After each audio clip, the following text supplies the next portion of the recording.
అది ఓ చిన్న గ్రామం. ఆ గ్రామంలో జరిగిన సాధారణ దొంగతనం. కానీ ఆ ఘటనలో ఒక్కో విషయం తెలుసుకుంటుంటే మనసును కలిచివేసే నిజాలు ఒక్కొక్కటిగా బయటపడుతున్నాయి.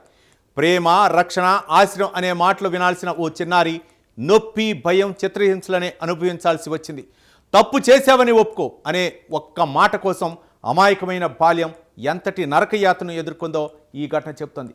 మనిషి మనసు ఎంత క్రూరంగా మారుతుందో, అధికారం పేరుతో, అమానుషం పేరుతో ఒక బలహీనమైన ప్రాణాన్ని ఎలా మానసికంగా, శారీరకంగా నాశనం చేయగలదో ఈ ఘటన చూపించింది.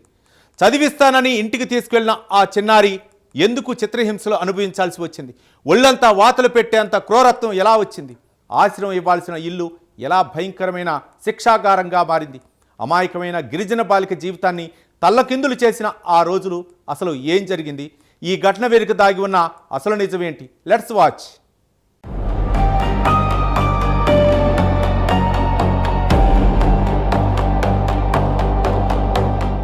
అల్లూరి సీతారామరాజు జిల్లా అడవులు, గిరిజన సంస్కృతి, ప్రకృతి అందాలతో ప్రశాంతంగా కనిపించే ప్రాంతం.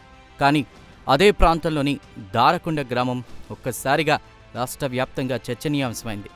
కారణం ఒక చిన్నారి శరీరంపై కనిపించిన గాయాలు. ఆ గాయాలు కేవలం చర్మంపై పడిన వాతలు కాదు, సమాజం మనసుపై మిగిలిపోయిన మచ్చలు. ఆ చిన్నారి పేరు వసంత. వయసు 8 ఏళ్లు అని కొందరు, 15 ఏళ్లని మరికొందరు చెప్తున్నారు. కానీ వయసు ఎంత అనేది ఇక్కడ అసలు విషయం కాదు. జీవితాన్ని అర్థం చేసుకునే లోపే జీవితం తనపై ఎంతటి కఠిన పరీక్ష పెట్టిందన్నదే అసలు విషాదం. చిన్న వయసులోనే తల్లిదండ్రుల ప్రేమకు దూరమైన ఆ పాప బంధువుల వద్ద పెరుగుతోంది. భవిష్యత్తు ఏమవుతుందో తెలియని పరిస్థితిలో ఉన్న ఆ బాలిక జీవితంలోకి ఒక వ్యక్తి ఆశాకిరణంలా వచ్చాడు. అతని దారకొండ గ్రామానికి చెందిన చర్చ్ పాస్టర్ జయరాజ్.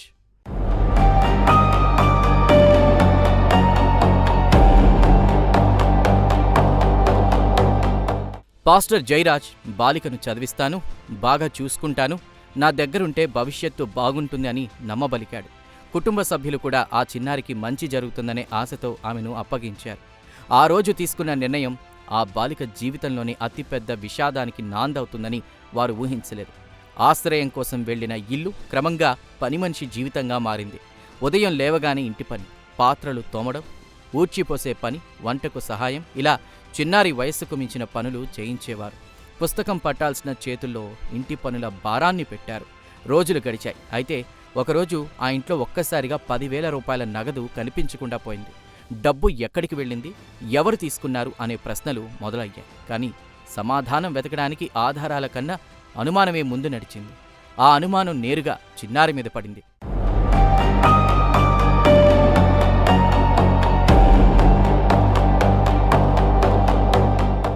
నువ్వే తీసుకున్నావు, ఒప్పుకో అనే ప్రశ్నతో ప్రారంభమైన విచారణ క్రమంగా చిత్రహింసగా మారింది. పాస్టర్ జయరాజ్తో పాటు అతని భార్య, మరో మహిళ రూపవతితో కలిసి బాలికను చిత్రహింసలు పెట్టారు. నేను తీయలేదు అని చిన్నారి ఎంత చెప్పినా ఆమె మాటను ఎవ్వరూ నమ్మలేదు. నిజం చెప్పడానికి ప్రయత్నించిన చిన్నారి గొంతు భయంతో వణికిపోయింది. కానీ ఆమె కన్నీళ్లు కూడా వారి అనుమానాన్ని కరిగించలేకపోయాయి. అక్కడితో ఆగుంటే అది కేవలం ఆరోపణ మాత్రమే అయ్యుండేది. కానీ ఆరోపణల ప్రకారం ఆ తర్వాత జరిగింది వినడానికే గుండె తరుక్కుపోయేలా ఉంది. పొయ్యిపై వేడెక్కించిన అట్లకాడను తీసుకొచ్చారు.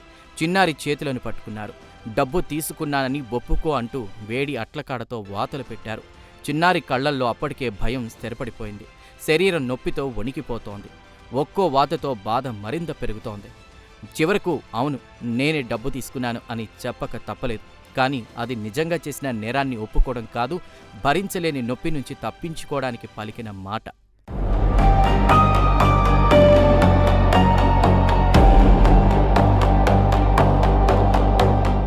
చిత్రహింసలు ముగిశాయి. కానీ బాధ మాత్రం ముగియలేదు. కాలిన గాయాలు మండుతూనే ఉన్నాయి. శరీరంపై మిగిలిన వాతలు ప్రతిరోజు జరిగిన దారుణాన్ని గుర్తు చేస్తూనే ఉన్నాయి. భయంతో ఆ చిన్నారి చాలా రోజులు ఎవరికీ ఏమీ చెప్పలేకపోయింది. మౌనం కూడా కొన్నిసార్లు నొప్పికి మరో రూపమే అవుతుంది. కానీ నిజం ఎప్పటికైనా బయటపడుతుంది. చిన్నారి శరీరంపై గాయాలను గమనించిన బంధువులు ఏమైందని అడిగారు. మొదట భయపడిన చిన్నారి చివరకు జరిగిందంతా చెప్పింది. ఆ తర్వాత గ్రామంలో ఒక్కసారిగా ఆగ్రహావేశం వ్యక్తమైంది. ఒక చిన్నారిని ఇలా హింసించే హక్కు ఎవరికుంది అని స్థానికులు ప్రశ్నించడం ప్రారంభించారు. బాధిత కుటుంబ సభ్యులు పోలీసులను ఆశ్రయించారు. తమ కుమార్తెను పని చేయించుకోవడమే కాకుండా దొంగతనం మోపి చిత్రహింసలు పెట్టారని ఫిర్యాదు చేశారు. కేసు నమోదు చేసిన పోలీసులు ఘటనకు సంబంధించిన వివరాలు సేకరిస్తూ దర్యాప్తు ప్రారంభించారు.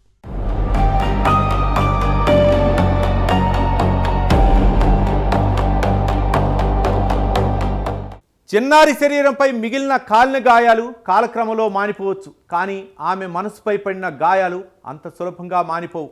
భయంతో గడిపిన ఆ క్షణాలు జీవితాంతం వెంటాడే జ్ఞాపకాలుగా మిగిలిపోయే ప్రమాదం ఉంది. ఒక చిన్నారి నుంచి బాల్యాన్ని దోచుకున్న ఈ ఘటన కేవలం ఒక కేసు కాదు, సమాజం తన మనసులో వేసుకోవాల్సిన ప్రశ్న. ఘటనపై స్పందించిన జిల్లా ICDS అధికారులు బాధిత గిరిజన బాలిక వసంత్కు పూర్తిగా అండగా నిలుస్తామని, ఆమె బాధ్యతను తీసుకుంటామని ప్రకటించారు. ప్రస్తుతం ఈ కేసుపై పోలీసుల దర్యాప్తు కొనసాగుతుంది. మరోవైపు చిన్నారికి న్యాయం జరిగేలా, ఆమె భవిష్యత్తు సురక్షితంగా ఉండేలా అధికారులు చర్యలు చేపట్టారు.